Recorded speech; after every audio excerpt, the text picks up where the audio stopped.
Good evening, everybody. This is the Colorado Pilots Association, again, doing our presentation on CPA Presents. And tonight our special guest is Mr. Mike Ginter from Aopa. He is the Vice President of Airports and State Advocacy out of the DC office. Mike joined Aopa in 2018. In June 2010, Mike retired from the US Navy after serving 27 years. He's held several leadership positions, including command of an S-3 squadron and operations officer of an aircraft carrier. He completed 4 carrier deployments to the Persian Gulf and a NATO deployment to the North Atlantic.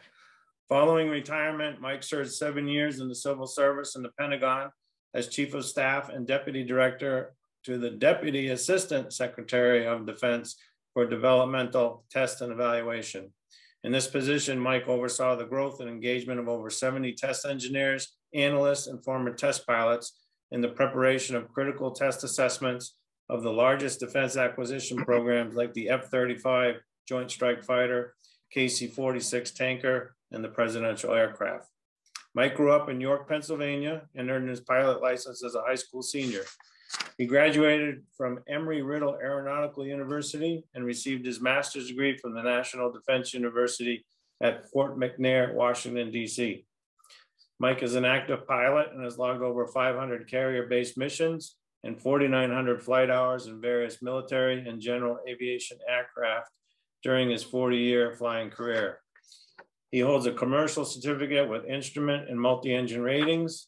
He's logged over 1,000 hours in his 1943 T6 Texan, owned a small business selling rides in the Texan, and is an active formation instructor and check pilot. From 2016 to 2018, Mike served as the president of the North American Trainer Association, and he has served on the board of the Warrior Bonfire Program.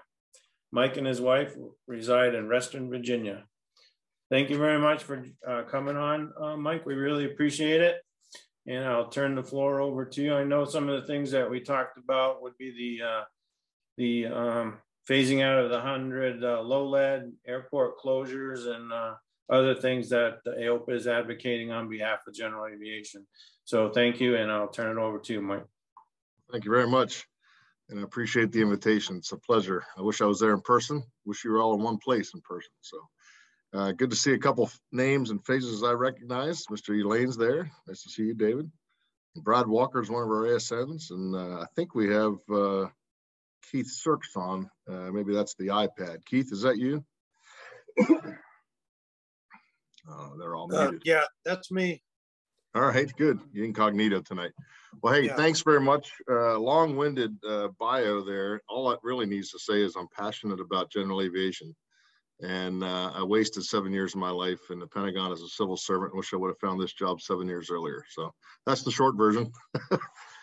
All right. Well, thanks very much. I'm going to give you basically our pilot town hall chart deck, which our president, Mark Baker, gives very recently around the country. And I've delivered this a few places. It kind of covers the waterfront for AOPA. And I'll be happy to take any questions. I'll dig into some of the airport advocacy stuff that I'm working, and be happy to answer questions about some of the other stuff I saw in the email. So if you don't know it, AOPA is 83 years young, and we are the Aircraft Owners and Pilots Association, largest aviation association in the world. And I'm 4.5 years into my job, and I'm still learning about all the stuff we do to help pilots. I'm in the DC office, as Michael mentioned, which is the advocacy branch. And of course, we have a bunch of other missions that we execute from our headquarters up in Frederick, Maryland. But we're all passionate about GA. General aviation is booming. And if anybody on the call doesn't believe that, let's talk offline. But the COVID impact to GA was pronounced, as it was in every sector of the economy. But the COVID response, so I guess March, April 2020, everything dipped to really, really low levels with the shutdown. But by July, August, general aviation had experienced a checkmark recovery where the flight ops and general aviation were higher by that summer than they were before COVID. And I think people realized that they could still get places and travel to see family, do business, and flight training increased with people going home. Noise complaints increased with people staying home. So there were all kinds of issues with the COVID thing, but general aviation has been booming. And if you don't believe it, go try to buy an airplane today, new or used. I'm very happy to say that for the last 4 years, the number of student, commercial, and private pilot certificates have all increased. That was a major goal of our president, Mark Baker, when he took the job about 10 years ago, was to turn around the decline in the pilot population and get it growing again. I can't say that the increase in the issuance of tickets is a growth number, because we still have a lot of older pilots that are getting out of the flying business. But it's a very encouraging trend for general aviation. Flight schools are booming. Most have a waiting list, and 60% say business is stronger now than it was pre-COVID. And of course, the General Aircraft Manufacturers Association every quarter and then every year reports the industry production of new aircraft, and all three sectors of aviation, helicopters, pistons, and turbines, are up this year over last. So the industry is booming, the numbers are showing it. And if you're out at a busy airport, you can see it for yourself. Our advocacy work in AOPA, which is my part of the business. I'm in the airports and state advocacy. I work for Jim Kuhn, who does our government affairs branch. For 8 years in a row, AOPA has been named the top advocacy association by The Hill magazine, which is a pretty respected political newspaper here in DC. And there's 1,000+ associations in DC, and to be on that list is quite a feather in our cap. And that's thanks to Jim Kuhn and Mark Baker mostly. We obviously protect airports. That's the part of the government affairs that I work. We promote and protect airports all over the country, 5,100 public use airports. And since January 1st of 2020, my team has helped resolve 333 airport issues or airport cases all over the country. And they span 8 different types of issues, from lease agreements and hangar development to residential encroachment to outright closure threat. As of this morning, we had 39 airports under direct closure threat around the country. Everybody knows about the big ones, Santa Monica, Reed Hillview, but there are plenty more airports under threat. And we don't win them all, but we have a great track record of helping airport cases. We are very focused on a program called Know Before You Go, which is all about bringing transparency to the airport diagrams for general aviation ramps, and encouraging FBOs, mainly the big chain FBOs, to making their ramp fees transparent. We've received thousands of complaints from GA pilots talking about some of the outrageous fees they're getting hit with at some FBOs, usually the big chain FBOs at the busier airports, of $300 to park a 182 for 2 hours because they're dropping somebody off to go spend time with grandma. And we had a big issue with that a few years ago, and we focused with the industry, a lot of collaboration, but we're focusing on transparency to make those fees known so pilots can know that before they fly. And we're having some success with that. We're on the very final stages working with Signature to make their fees known to all pilots. They've been the last holdout, and they're the biggest. They've got 129 FBOs around the country. So the big FBOs are talking to us. That's the good news. And there's still some chains out there that frankly hate general aviation. They don't want our business. We're working on them. I'll get to avgas a little bit more in a minute here, but avgas is one of our most pressing issues facing GA today. And I think I have a slide dedicated to that. If not, I'll come back to this, but I'll get into the avgas a little bit deeper here in a minute. This was our 5-year anniversary for Basic Med. We have 70,000 pilots flying under Basic Med. That was done back in 2018 under the third class medical reform.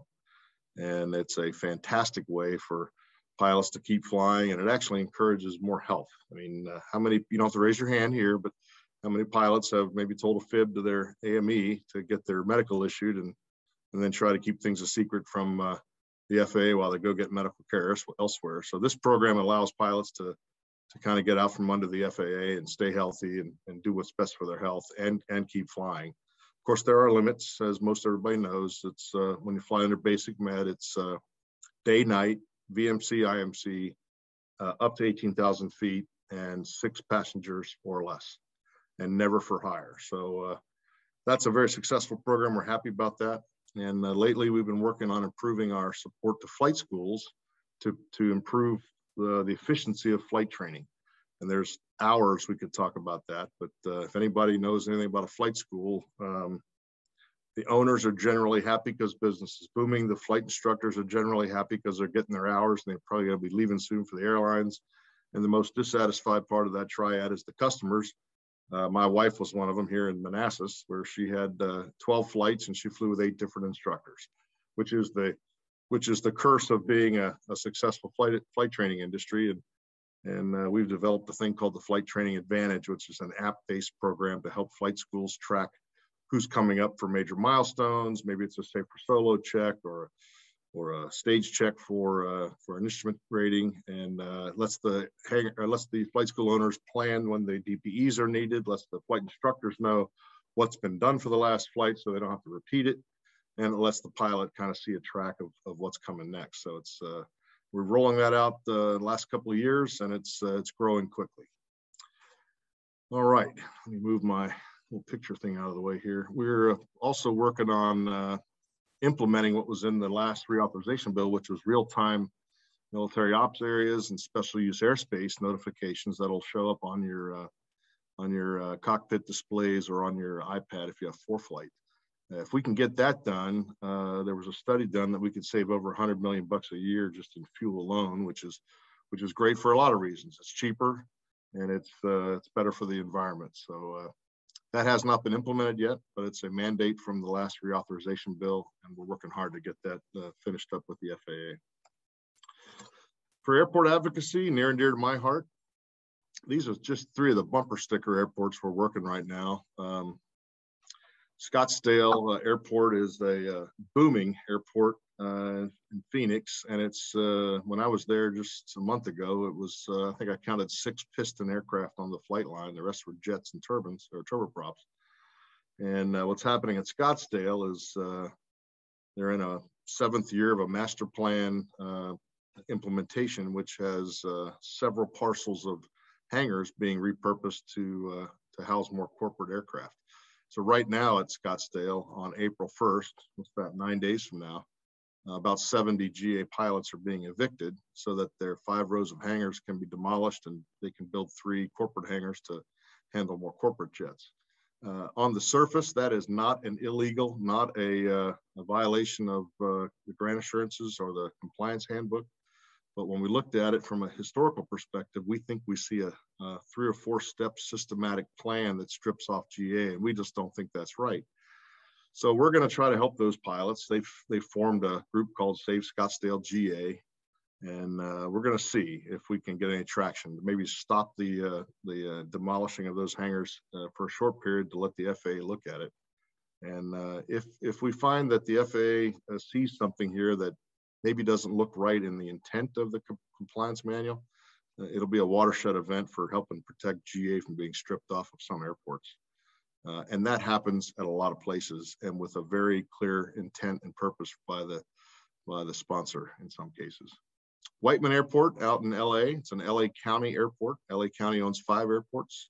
And what's happening out in LA is there's a huge amount of political pressure building to close that airport. The truth is they're grant obligated for at least another 20 years. It's a booming airport, 400 plus aircraft are based there. And tragically, a Cessna 182 with a Civil Air Patrol pilot crashed and was killed in an accident just outside the fence line. Thankfully, he navigated to a street, and I think he hit a couple of cars, but nobody else was hurt on the ground. Nobody else was injured. So it was a tragic accident for the pilot. And the political outcry from those in certain sectors of the political spectrum called for the closure of the airport because of the social, economic, and environmental injustice that the airport is causing. These are quotes. These are not my words. And so the Friends of Whiteman Airport was put together with a bunch of the local pilots, and we've been helping that group navigate basically a counter message. We're not arguing against those who want to close the airport. We're arguing with and for the community who needs to know more about what the airport does for the community. And it's got some great support. So this is a political fight, and it's really about a messaging battle. But we're working that with Whiteman Airport, and then Reed Hillview has been a bumper sticker airport for us for years. The Santa Clara County stopped taking grants. They voted to stop taking grants back in 2011, so they could get out from under the grant assurances in 2031. And all they want to do is develop that airport into low-income housing.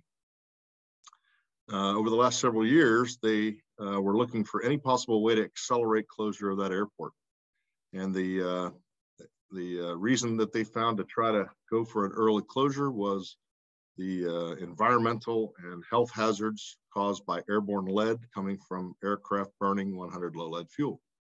So they paid $90,000 for a study.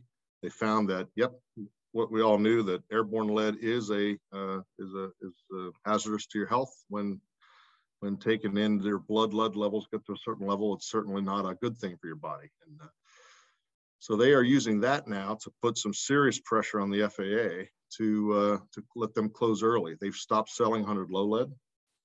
They brought in the 94 unleaded fuel from Swift, which we actually applauded their effort, because that was done just in time before a county commission meeting. We thought that would get them off of their 100 low lead thing, but it hasn't. So the FAA, highest levels of the FAA are involved, and we are sure hoping that the FAA comes out with some kind of a moratorium on not continuing 100 lead. We see it as a safety issue. You can certainly burn 94 unleaded fuel in a lot of lower compression engines. You need to get an STC for it, but we know it works. The fact is 70% of the airframes out there can burn 94 unleaded fuel. But those 70% airframes consume 30% of the avgas. It's 70% of the avgas is consumed by the higher compression motors like the Bonanza that I have. And that's the lion's share of the market. So Reed Hillview is all about 100 low lead, which is a fight we need to win. And of course, they've started their own group called SaveReedHillview.org. They started a PAC. We've been supporting some of their PAC efforts to bring in pro-airport city council people or county commission people. And that's the only way we're going to win that battle, is change the hearts and minds of county commission. So that's 3 very quick summaries on examples of some of the airport issues we're working. And like I said, this morning, there was 89 issues like this open around the country, and my team's working them every week. And we can come back to some of those here in a minute. One of the best news in general aviation today is our safety record. Last year was the safest year on record, and that's total accidents and fatal accidents. I spoke to Richard McSpadden about this, and he and I were laughing about it. He said, I sure wish we knew why that it was the safest. I mean, this is at a time when flight ops are up, flight hours are up, GA activity is booming, and last year was one of the safest years on record. You can see the trend there. For the last 4 years, it's been going down. So everybody's happy with that. And Richard and his team are trying to figure out how to dive into this data and try to figure out what is going on so we can capture that, clone it, and repeat it, because this is a great news story. I use this chart when I talk to city councils and county commissions and airport managers. And I encourage airport managers, when I see this chart, to have community open house events, or encourage the local folks to do a pancake breakfast or a Young Eagles event, or an open house, or Wings and Wheels, or whatever you want to call it, if it can be made to integrate with ongoing ops. It doesn't have to be a full-blown air show. And I tell airport managers that everybody outside the fence line, if they think about small aircraft, they're going to think that every single small airplane that takes off is going to crash. And why is that? Because last night they saw air disasters, or the show called Why Airplanes Crash. And if they weren't watching that, they were watching the sleazeballs getting their airplanes repossessed by airplane repo. And if it wasn't that, they saw the drunk pilot, Denzel Washington, doing an aileron roll in a DC-9, I guess. So the public perception of general aviation is not accurate. The truth is right here on this chart. And we all know that it's a booming industry. It contributes an incredible amount to the local economies. Airports are a crown jewel of most communities. And that message is not getting out. So I encourage airport managers all over the country to bring the community inside the fence line once a year. Let them see what's going on. And it doesn't have to be a big, hard, expensive air show. Start telling this story is the message I give to airport managers, because it's a good news story. And even if we don't have another down year this year, if it ticks up a little bit, it's still an incredibly safe track record.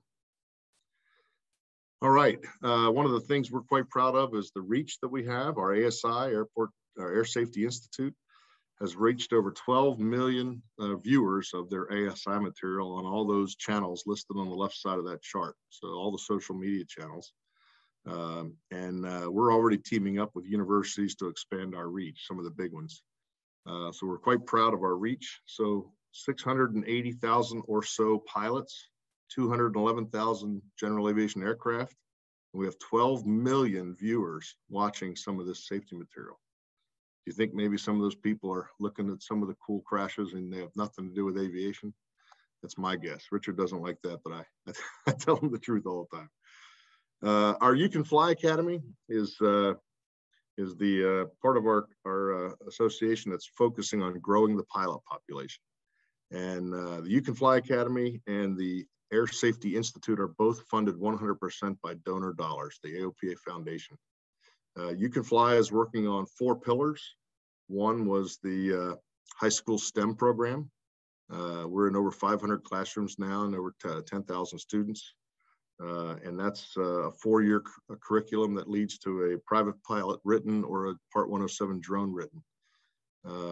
They're also working on the flight schools. I mentioned the Flight Training Advantage to improve the efficiency of flight schools.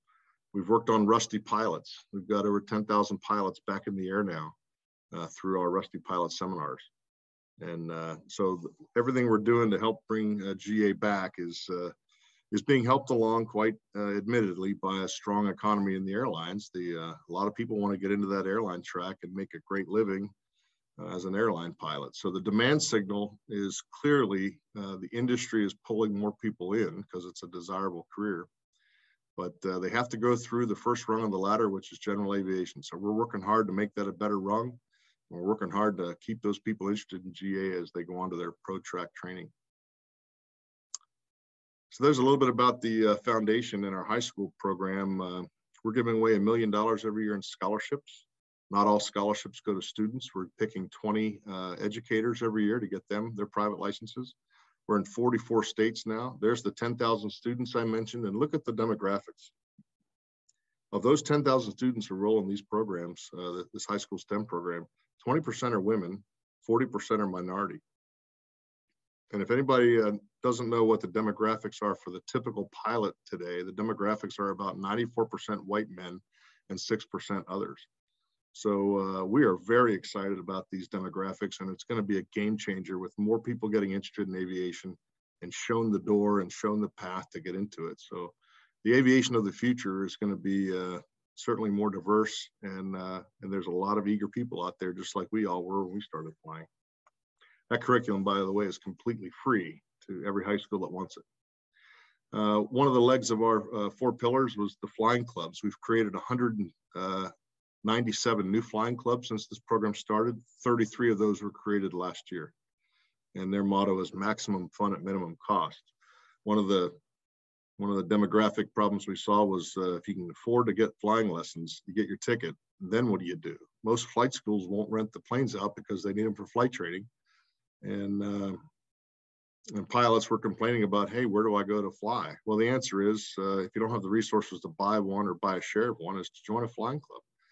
And flying clubs are booming. We're creating them. We're consulting with them. We're helping people come together to build new flying clubs.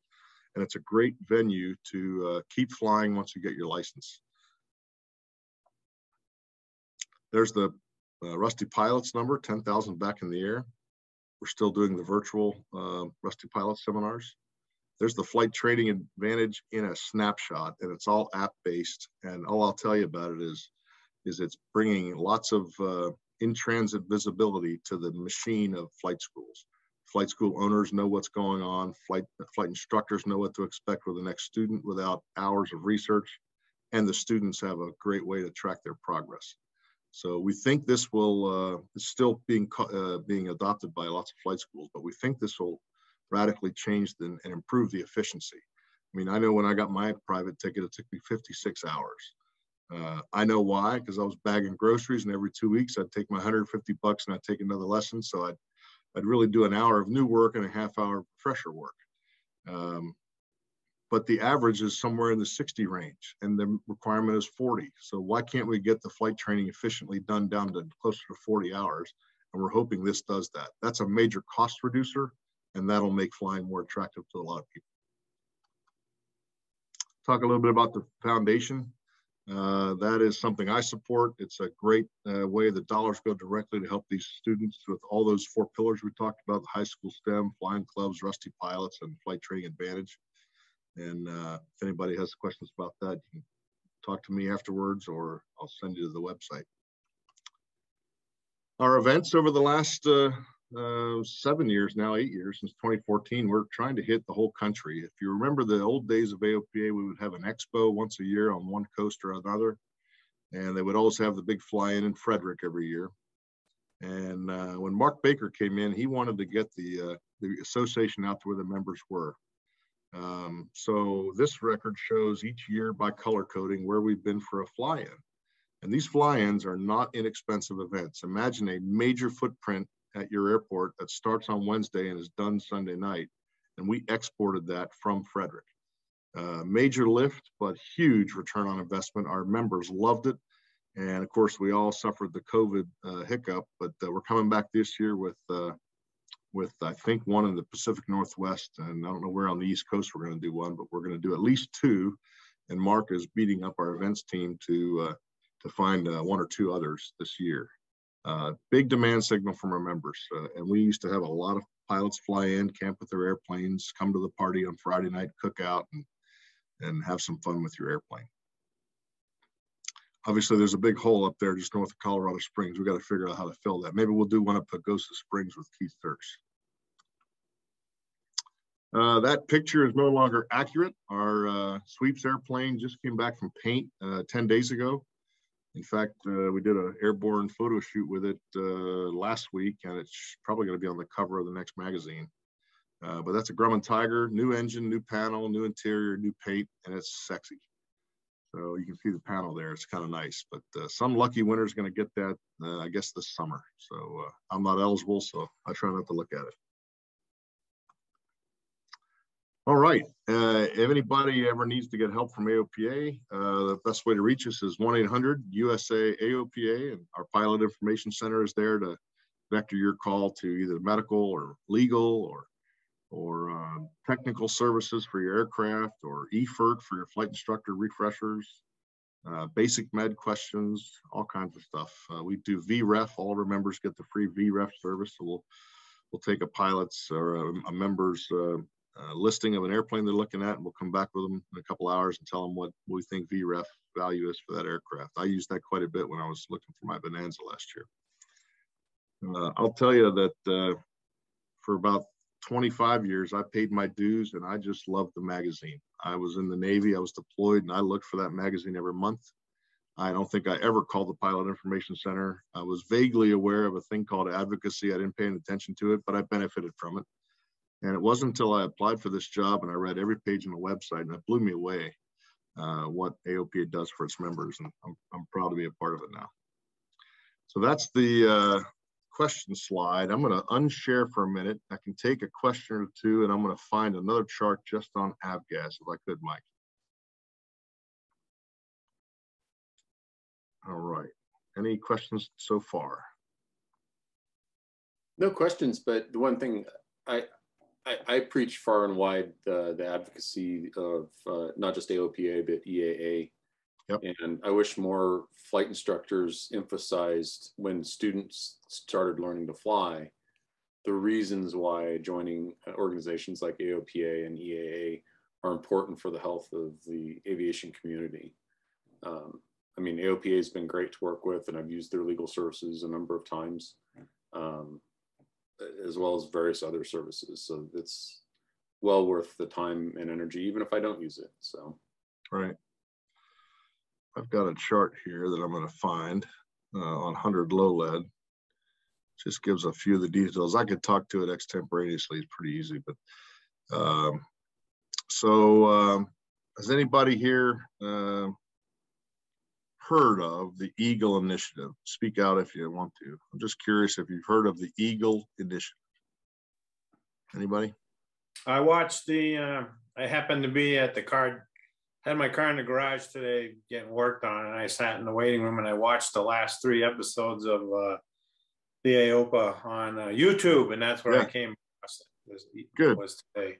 Yeah. So everybody's probably heard of PAFI, Piston Aviation Fuels Initiative. That's been going on for about 15 or 18 years, about $42 million federal funding to advance that effort.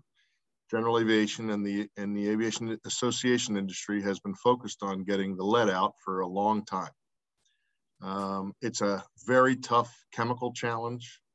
Our goal has been unchanged. We want a drop-in replacement that looks and smells like 100 low lead, burns like 100 low lead, can be pumped through the same hoses, mixed with 100 low lead, shipped in the same trucks, and obviously there'll be a major production shift when the refineries get the approval to make the next solution, the no lead solution. But that needs to flow in the same pipes and the same infrastructure as the current 100 low lead, because we obviously can't afford as an industry to have 2 separate supply chains of infrastructure to get this new fuel to us. So that's the first requirement. It's got to be completely mixable, like 5 weight and 20 weight oil. No issues, no problem if you mix it.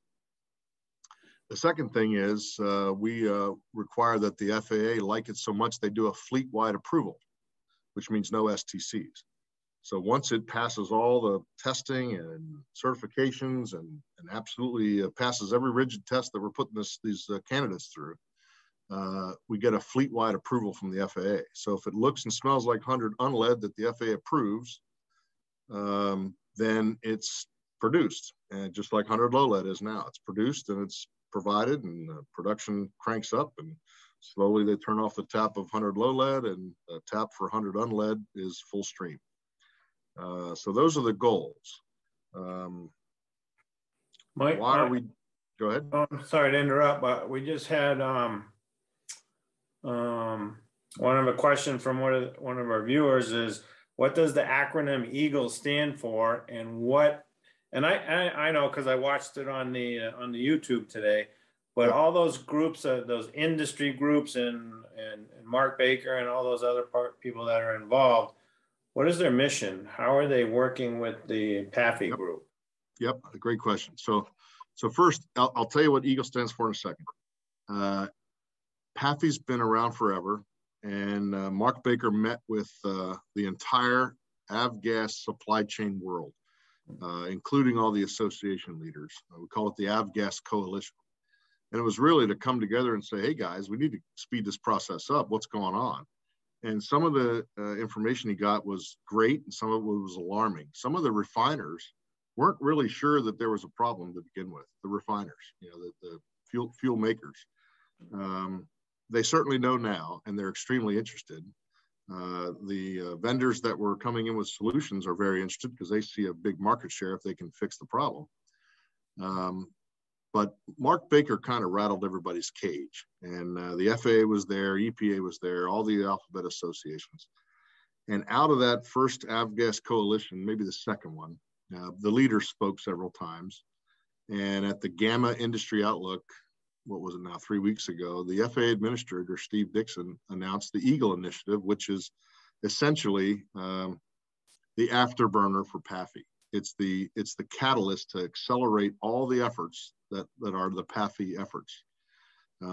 And some of the vendors that are outside of PAFI, it includes them. So it's the accelerator, it's the afterburner to get this thing through and done. EAGLE stands for Eliminating Airborne Gas Lead Emissions, aviation gas lead emissions. That's what it is. Avgas lead emissions. EAGLE Initiative, and it's an industry government partnership.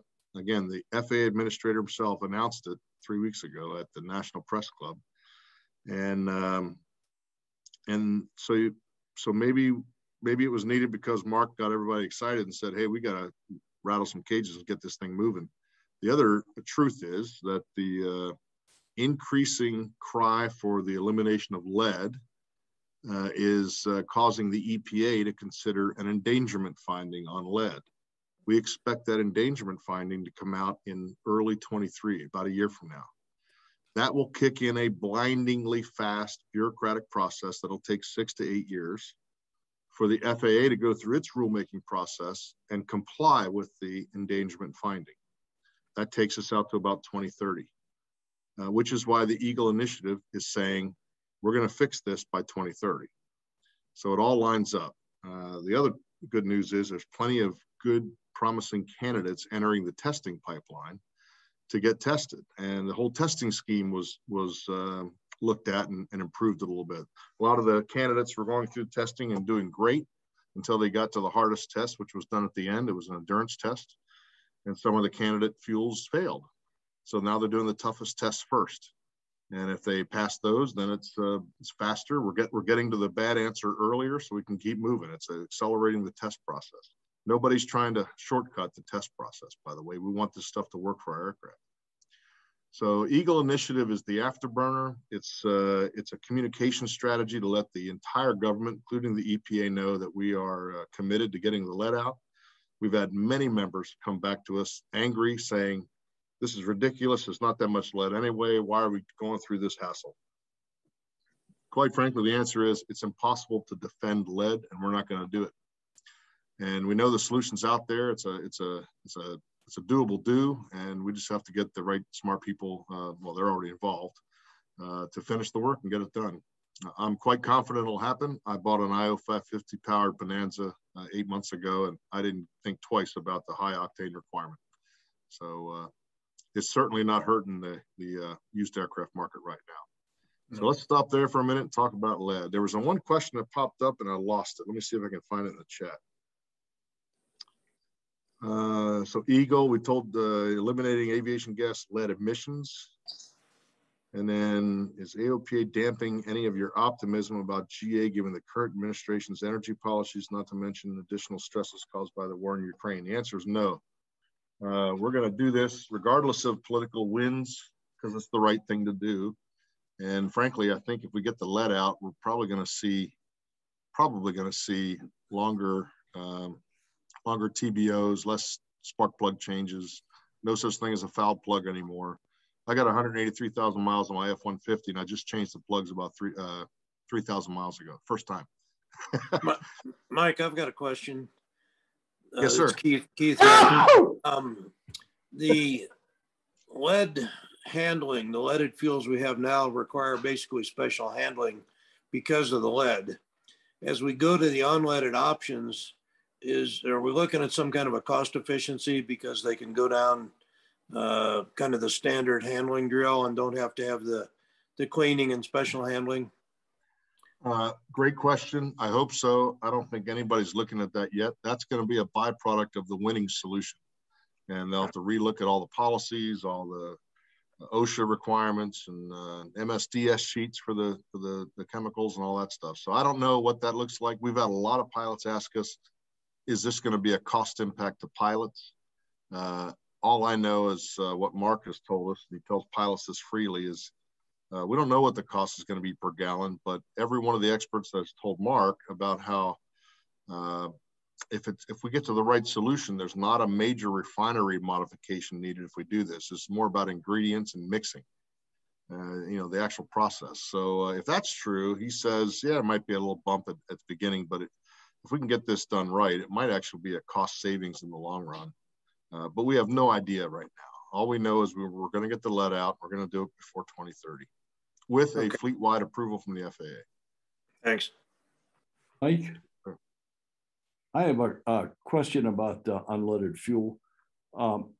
George Braley claims to have a fuel ready to go. Yep. Is he part of this Eagle program? Yes. So I think he left PAFI a bunch of years ago and has been chasing a solution. So all contenders are in consideration, all of them. And I don't know him personally. I know Mark does. The key to any one of these these contenders is that they test out. None of this can be proclaimed to be a great fuel and go right to mass production. I mean, the FAA wants it tested. We all want it tested. We want to know it doesn't wreck the seals in our fuel tanks or mess up the fuel pumps or whatever. So there are some very rigorous tests that we're going to go through on any contender. And that's the only way, frankly, we're going to get a fleet-wide approval from the FAA. If they're confident that it looks and smells and acts just like 100 low lead, maybe better, but not worse. And so Braley's fuel is a contender. I know that there's been more money, like $5 more million given to the testing scheme, so we can get some of this stuff produced and into testing.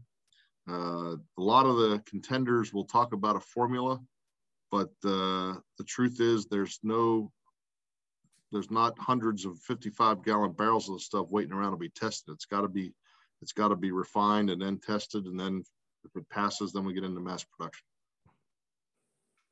Okay. Does that answer your question, Walt? Yeah, thanks. Anybody think we're not going to make it? I'm skeptical. The reason is that, I absolutely appreciate AOPA taking the initiative on this, but I know I've been watching this issue for at least a decade now, and I'm amazed at the lack of energy on what we've put into this in the last 10 years. And I attended the YouTube thing that they had online, I don't know, what, a week ago or so. And one of the things that, I don't think anybody really started taking this seriously until all of a sudden they started getting traction on closing airports. Yeah. And all of a sudden it's like, oh, well, we can't have that. So now we got to get serious. Yeah. And then the other part that kind of perked my ears up was the fact that the EPA could rule that the 100 low lead is a hazardous material. And that's going to happen. There's no doubt. Right. And to me, it's like, that would, I know you said you just bought an IO 550, but I'm not sure that I'd be willing to invest in an engine like that at this stage of the game. I'll buy the one you have now cheap, pennies on the dollar if you want to sell it to me. No, I'm building with Rotex. So, and I can go down to the gas station and get my gas. I'm not gonna have to play in this game. No, so, I got it.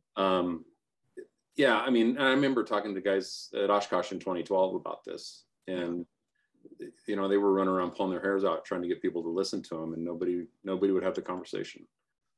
So, well, I was not an AOPA back then, but and I'm at Oshkosh every year. I'm a life member of VAA, and I can remember many people coming through our campsite talking about leaving PAFI, and I think George Braley was in our campsite one time talking to one of my buddies who has a Mustang, and frankly, I think he was looking for investors to help him get this stuff, going and finish it up.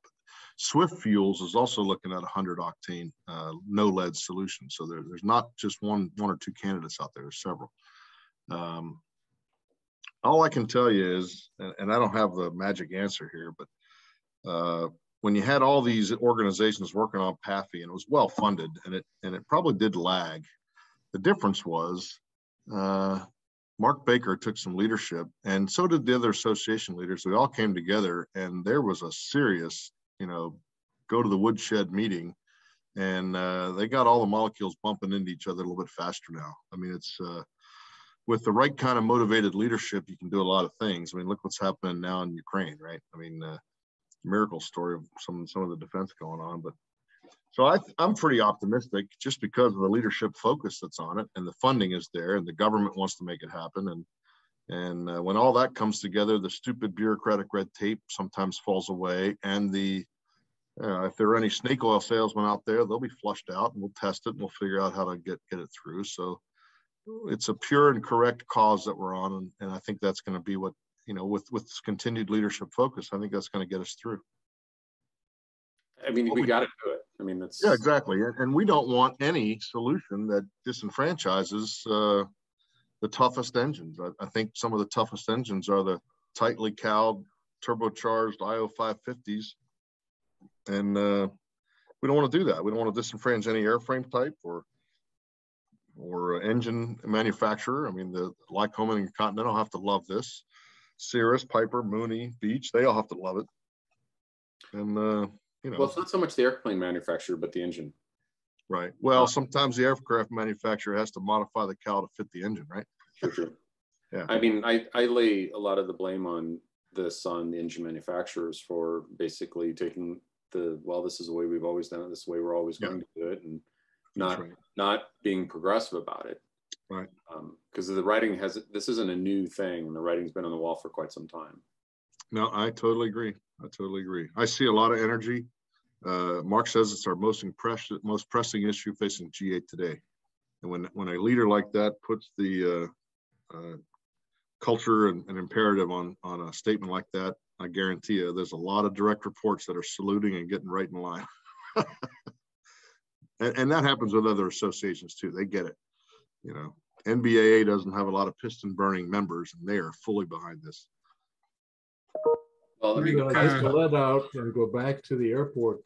How do you set your priority for who you help on noise and other kind of political attacks on airports? It's a highly technical process, Gary. If they call us, we help them. Well, that sounds like a very complex system. That's very complex. If we get the call in, we help them. We have never turned away an airport issue because we don't think it's important enough, not once. Now, there are plenty of airport cases that don't need to come to a national association, like the retract reel on the 100 low lead hose isn't going back by itself. What is AOPA going to do to help us? And we'll say nothing. Call your airport manager and let us know when you need to buy an airplane or something. So some of these are open and shut cases. We don't even track those, frankly, but we get a lot of cases in the front door, and over the last 4 years, we've refined our process. I'm a big believer in you cannot manage what you cannot measure. So we're measuring number of cases that come in, how many are open, how fast we're closing them, how fast we're closing them by the issue type. The closure threats take the longest, as you can imagine. Another tough one is real estate development encroachment, incompatible land use development around airports. I do an airport seminar any chance I get to tell local elected leaders, if you love your airport, better do some zoning around it, because if you don't, you'll just buy a new airport every 40 years. And I can show multiple examples of how the town grows west, like Phoenix. The town is growing west right out Interstate 10. And thankfully, the mayor of Buckeye, Arizona, where Copper State is held every year, he's a pilot. He gets it. City council loves the airport. They do a big Buckeye airfare and Copper State flying every year. They get it. And they're putting in some zoning, light industrial and commercial zoning around their airport. They want to build a strategic magnet in that airport, maybe expand some cargo capability. But they're doing that now because they know in 5 years they're going to be encircled by residential development if they don't decide what they want. And the bumper sticker is, we want airports to be a magnet for growth, not a speed bump to it. And if you don't plan on the growth, you're going to be a speed bump, and eventually the speed bump's going to get worn down and closed. And that happens all the time. Yeah. That's happening around the Denver International Airport right now. They're putting in a big housing development on the south side, on the approach end of the southerly side, on the west side of the airport between Buckley and DIA, and you got Front Range to the right of that. That whole little section area just it's gangbusters building. And then south of Centennial Airport, again, on the approach into the airport, they're building more houses down there. And I'm looking at the same thing that you just said. 10, 15, 20 years from now, we're going to be in the same situation as DIA and Centennial. And when DIA was built, they built it 25 miles away from downtown Denver. And now we're just little by little, we're encroaching upon it. I think it's going to be faster than 20 years at the rate of growth that's going on out here. Who's the state director out there anyway? Come on. Well, he likes driving out that direction, so. Actually, we're pretty busy. We're pretty busy with a bunch of the GA airports, and David knows this very well. But Josh Pruzek was our regional manager. He just left the company about a month ago. But when he got hired, I said, your centers of gravity are Denver and the Pacific Northwest, mostly Seattle. And that's where all of his time was spent. And the Denver was the increasing noise complaints, not so much from DIA, but from all the GA airports and all the flight training that are squeezing themselves in between the Class B and the Front Range. And now there's this perfect storm of, I don't know what it is, 50, 60 miles north and south along the Front Range. And that's where all the noise complaints are coming from. And it's multi-jurisdictional. It's airports that own, you know, county owns the airport, but the city owns the residential area. And now they're fighting the multi-jurisdictional battles, or the sponsor is the city, and the city wants nothing to do with the airport. So they fire the airport manager, and here you go down an ugly road of, you know, death by 1,000 cuts. So, well, David, I'd love to hear your perspective, David, but in the short 4 years I've been in this business, I'm looking for the holy grail of a perfect airport. And I think the holy grail is agnostic to size, but it's vertical alignment in vision and mission between the airport manager, whoever that person reports to at the sponsor, and then the mayor, and then the elected leaders, city council or county commission. If all those levels of leadership of an airport are recognize the value of the airport, protect the airport and grow it properly, that airport is probably on fire and kicking butt. But if any one of those things is in the pointing in the wrong direction, that leadership chain is not going to support a robust airport. Probably not going to be financially self-sustaining. It's probably not going to get the investment it needs. It's probably not going to see the revenue growth that can come from, you know, encouraging more Jet A burners and encouraging hangar construction. 71% of airport managers report a waiting list for hangars. Problem today is with the supply chain, what it is, building new hangars doesn't pencil out. None of us here would want to pay the rent for a sponsor building an airport with a whole row of T hangars. It'd be ridiculously high. I'm pretty confident that when all this stuff normalizes out, the supply chain goes back to normal, we'll have a different experience there. And we are working on some federal solutions to try to help with some GA hangar development, but we'll see how that rolls out. Marty, go ahead. Mike, your mention of hangars brings to mind something that was mentioned in the chat. A lot of airports around the Front Range, certainly, hangars are in critically short supply. Yep. You know, Brian is building an airplane near Rocky Mountain Metro, but you're going to have a beautiful, nice new airplane, and you can't get a hangar to keep it in. And I think one of the reasons, at least in Northern Colorado Regional, where I fly, is that you don't buy a hangar, you sort of rent it, because the airport doesn't sell you the rights to the land underneath it. Right. The return on investment calculation becomes very cloudy as your term's running out. If you want to sell a hangar, who's going to buy it if they only get ownership of the land for 5 years? Is that universal in the country, or what? Is there any possible solution in sight for that kind of a problem? I don't think so. What you're describing is that vertical alignment or misalignment in leadership and vision for an airport sponsor all the way down to the manager. And if the airport isn't looked upon as a place worthy of investment, it's nearly impossible to invest in hangars. And we all know that hangars are not generally funded by AIP improvement dollars. It's almost impossible. It is legal, it's possible, but it's almost never done, almost. So it takes huge state grants to do it. It takes deep pockets at the sponsor level. And when that can't happen, and the land is there and the desire is there for hangars, then the land leases and private development's the right answer. I just bought a hangar last October out in Western Maryland, where I hope to retire someday. And I made sure that I could get a brand new 20-year lease the day I put the bill of sale into the cash in the seller's hands, and I did. So I have 20 years of life in that hangar, and it penciled out for me. It was the same price as renting a T hangar. So whether it reverts or not, I really don't care. If it doesn't revert, I'll have a little money when I'm 80. But the problem you mentioned is a very local one. There is no peanut butter spread fix. I wish there were. I wish that every sponsor looked at hangars as a revenue source.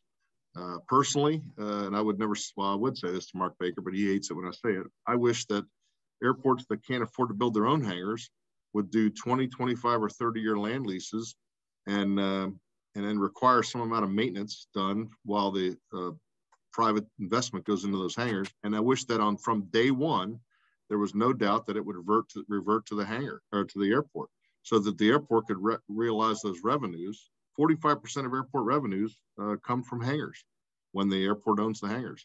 And that's a source of money to kick in 5% for new development, you know, as opposed to getting just land lease. The airport gets $1,000 for me a year, and I don't have to pay rent on a hangar now. And that the money that I spent on a hangar went to the previous owner. So the airport's getting a revenue stream, but it's not as rich as it would be if they owned the hangars. Yet it's impossible to pencil out new construction today. So it's, you know, how do you get sponsors to agree on 10, 15, 20, 25-year hangar leases to encourage that kind of private investment in maintenance and upkeep of hangars? I mean, look at Anoka Blaine, where Mark has a hangar up there. It's his hometown. Every hangar up there is on leased land, and they've never reverted them, and they constantly renew them, and they require maintenance and upkeep. And guess what? People that have those Taj Mahal hangars, they keep them pretty nice, and they're upgrading them and putting new big ass fans in them and new lights, and it's working. It's a good model. And there's property taxes. You know, Mark will tell you he hated it when it happened, but he thinks it's brilliant now because the city will never do anything to interrupt the property tax stream, and all that money goes right to help out the school board. So, you know, it's every city figures it out on its own mixture. Yeah, I mean, I fly out of Rocky Mountain Metro, and they've got a series of people in the community there that absolutely abhor the airplane noise. So yep, any development that goes on there, I'm certain the community around there is going to be paying close attention to. But they have 3 different waiting lists for 3 different hangar sizes, and each one of them have over 300 people on the waiting list. Wow. And it takes an average of somewhere between 6 and 7 years to percolate your way up to the top of that list. And David, what would be the number one thing the federal government or AOPA could do to help state directors solve this?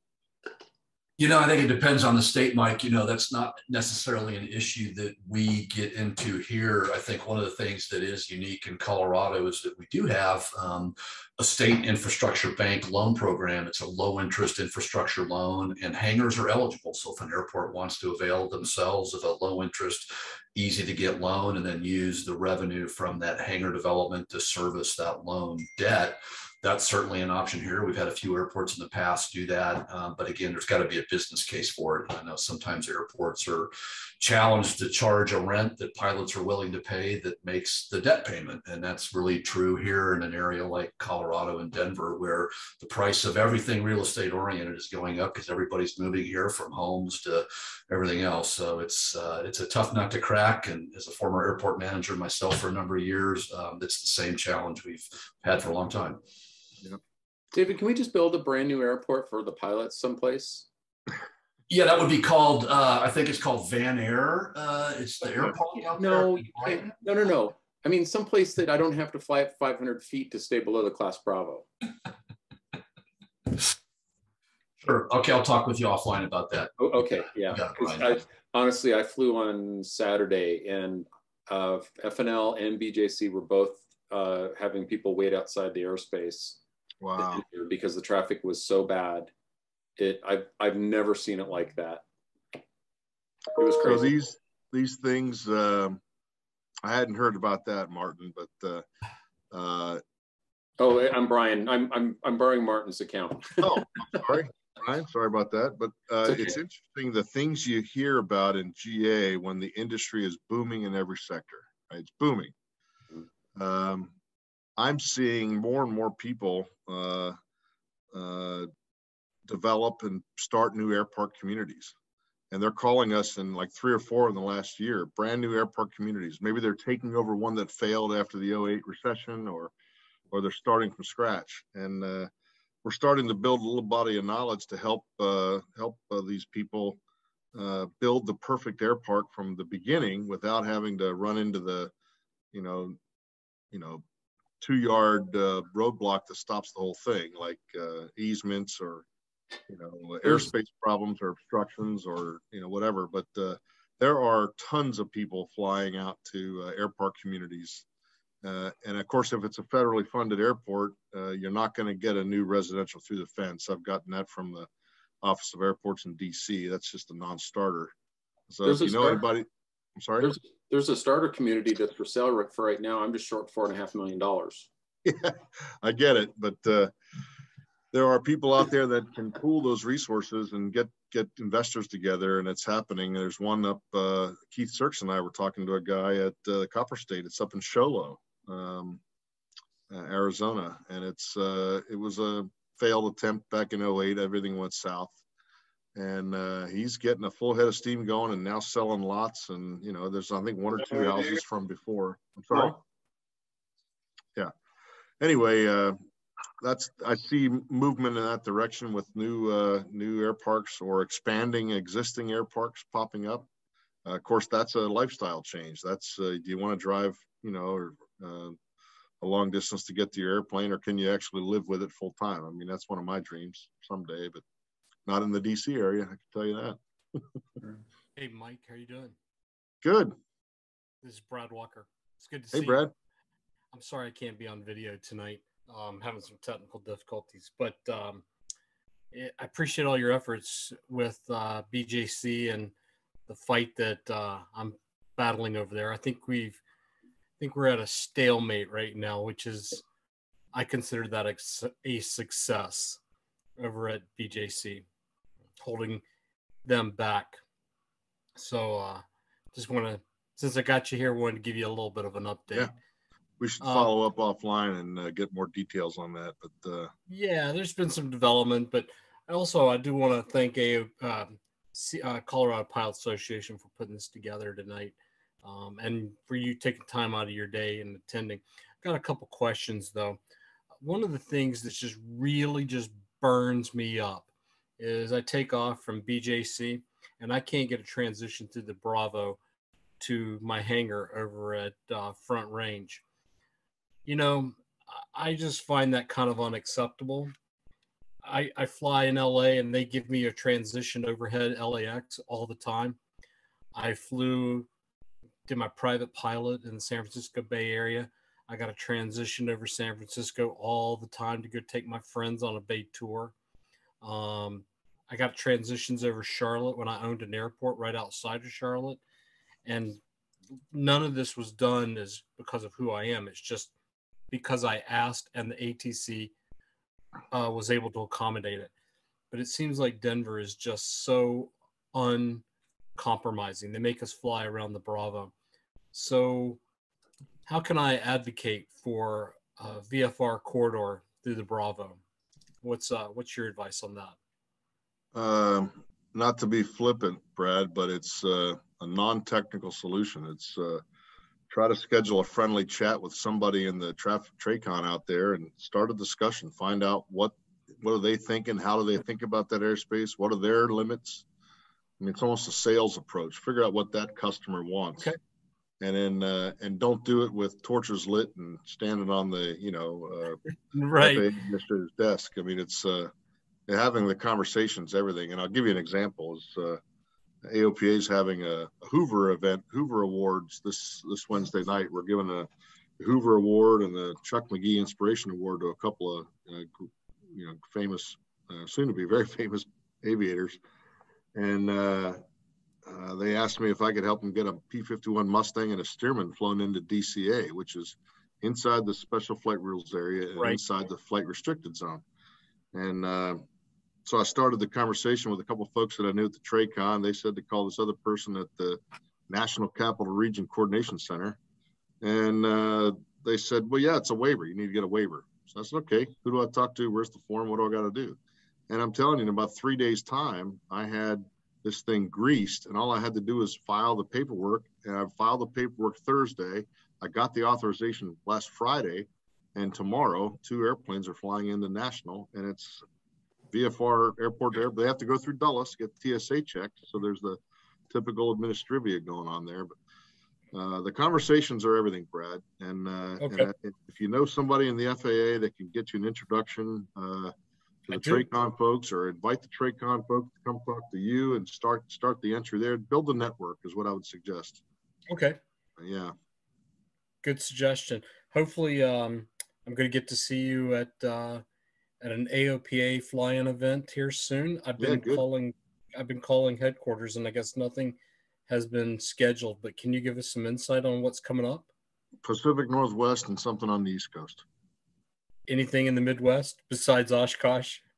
Nope. They're looking at some other AOPA fly-ins, but I can't even lie and tell you that I know. I don't even know what they're thinking yet.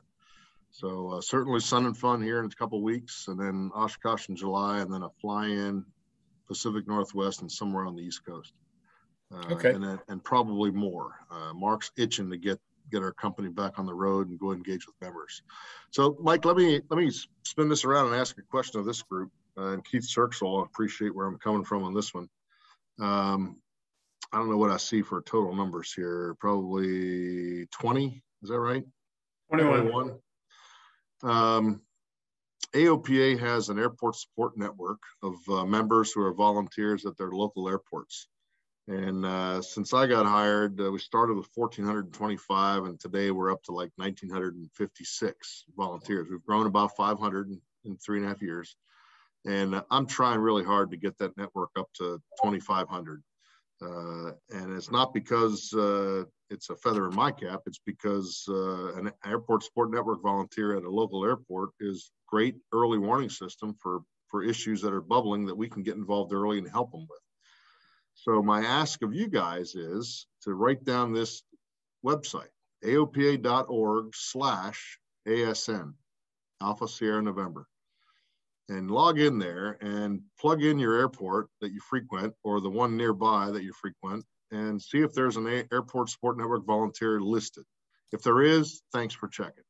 If there's not, hit the volunteer button and send me your nomination, and I'll be calling you personally to chit chat with you and see if you're the right fit. But we're trying to grow this network, and all I can promise you is a free hat, a free shirt, and invitation to happy hour at Oshkosh, and I'm buying the beer. So that's what you get for your time, but it's giving back to the community. If you love aviation, it's a great way to help us fend off, the Thursday night call that says the city council's closing the airport on Tuesday. What are you going to do about it?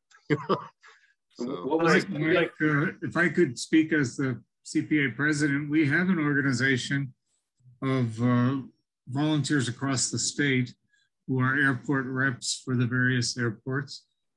And I think, Brian, is that accessible from the non-member side of the website? Which page are you looking for? The airport reps. Yeah, it's it still needs a lot of work. So it is available. Sort of the old side is on the public side, but I'm still waiting for data. well, I'll go so far as to say this: if you guys have airport reps at a lot of Colorado airports, especially where we don't have volunteers, I don't care if you're not in the ASN system. If you've got an issue, call us. We would love to get involved and help you. We've got a team of 7 people that are dedicated to this airport advocacy thing. And if you're interested in becoming an ASN volunteer, if you're already doing the work, get another free hat and the t-shirt. And this is the hard sales pitch that I'm giving you now, but we want to help you with airport issues. 5,100 or so public use airports, and they're not building new ones. They are on occasion, but usually they're getting rid of 2 to build 1. So that's my ask. It's aopa.org/ASN. And if you're interested and there's no volunteer, throw your name in the hat, and I'll get the invite, and I'll call you back and we'll chat personally. And if you have any questions, we can go into details then. So Marty, and if that's out of line, I'm sorry, but ask. The real ask is if you have an airport issue in your network of folks, by all means, don't hesitate to call us, and we'll be happy to help you guys regardless of your volunteer status. So Mike Keith here. The Colorado program is in the throes of being pushed and improved again. And it makes sense to me that if you're a Colorado rep, you might as well be a AOPA rep, and it's the same job and the same hat. And yeah, the administration and the higher ups are working real hard to improve our program here in the state again.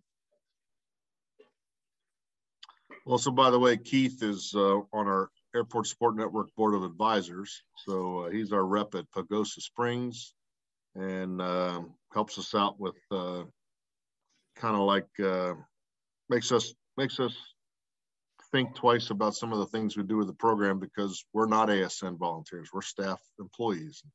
So we have a board of advisors one from each of the 7 regions, and Keith's the guy for the Northwest Mountain, and it's great having that input. So so Marty and Brian, anybody else that has any questions about this program, you've got a CPA member right there in Keith Sirks, and you're welcome to beat him up as much as you want about that and ask him questions. I take it all the time, so come on down. But you got to come see me in Pagosa. Hey, not to move off that a second, Mike, but let's move back to hangars for a second. There was somebody on earlier from Northern Colorado Regional, and if they're still on, I'd like to have them comment on what's going on hangar-wise up there. And I forget who it was. That was me. I fly out of Northern Colorado Regional, and the FBO wanted to demolish 3 whole rows of old and kind of beat up T hangars to put in another very large hangar for jets and corporate use. And last I heard, that had gone away because the biggest client that they had that wanted space like that moved into a new corporate type hangar that's been put in on the far south end of the field, right by Alpha 1 onto runway 33. There's a brand new gigantic hangar, and I think the corporate people who were in the old FBO have moved away. So I think that effort has quieted down. I was up there a week ago certifying a couple of amateur builds, and the local group that came to watch the event thought it was still ongoing. So if it's ended, has it just ended recently? I'm not exactly sure when it ended, but I spoke to Jay Turnbull, who was the ex-chief pilot for the flying school, which is in the same FBO building as the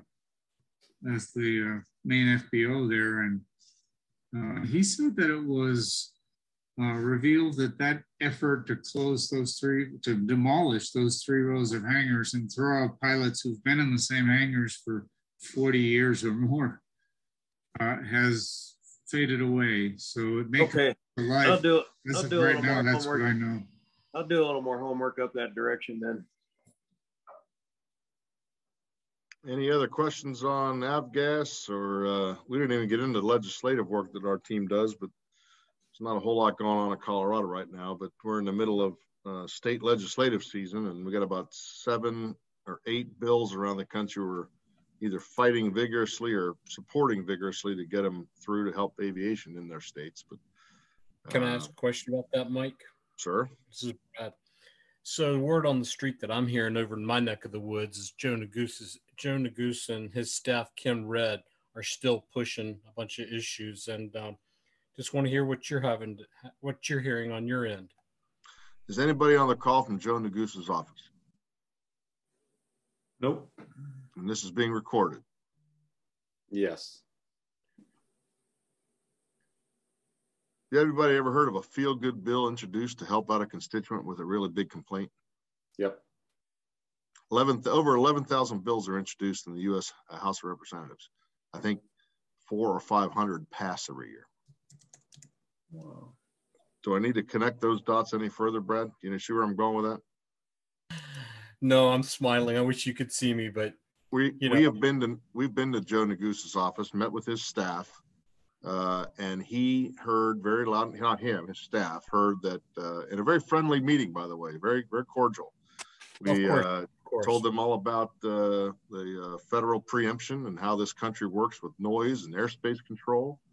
We told him his staff left some materials behind to explain some of the laws and case studies and precedent-setting court cases on how all this works.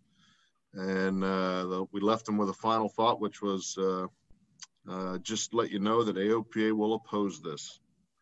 And we didn't even have to jump up and down, and we didn't even get the torches out of the bag. We didn't even think about lighting the torches. Right. The point is there is no way, in my opinion, and I don't work Capitol Hill, my boss does, there is no way he would expend that amount of political capital to get something through that's illegal on a national basis. and it would be major political capital. So is it a threat? I don't know. I'm not worried about it. You have to stay vigilant. We absolutely are staying vigilant. Yep. If it starts getting any traction in the committee, we would be all over it. Right. Well, hopefully I'm on the East Coast and doing some work, and hopefully I'll come down your neck of the woods and walk some halls in DC and press the flesh, as they like to say. Well, you won't catch me anywhere near Capitol Hill. Fair enough. I just got back from Florida. I took my Bonanza down there, did 6 airport visits in North Florida, put 18 hours on the Bonanza, and Jim Kuhn asked me why I was smiling so often today in the office. Well, Hey, Mike, I want to say real quick, I just want to say thank you for your time, and also to CPA for putting this together. You have a great night. Well, hey, thank you all very much. Keith Sirks knows how to get a hold of me, and certainly, Mike, you can vector anything my way. Happy to talk about it. Been my pleasure joining you guys tonight. Thanks very much.